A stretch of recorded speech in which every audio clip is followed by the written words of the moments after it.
Сәлем біздің каналға жазылушылар.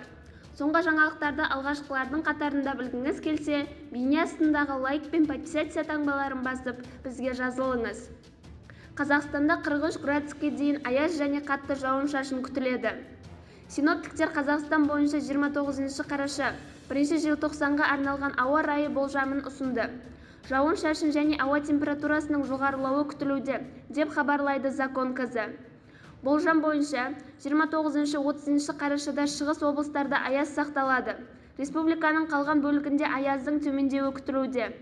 30 қараша 1 желтоқсанда республиканың басым бөлігінде оңтүстік циклонның күшеюі күтілуде.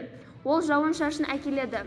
Оңтүстік және оңтүстік шығыстың таулы аймақтарында жаңбыр мен қар түріндегі қатты жауын-шашын, ауа температурасының жоғарылауы күтіледі.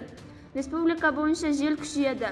Тұман, оңтүстікте, оңтүстік шығыста көктайғақ, солтүстікте, шығыста, орталықта бұрқасын күтіледі.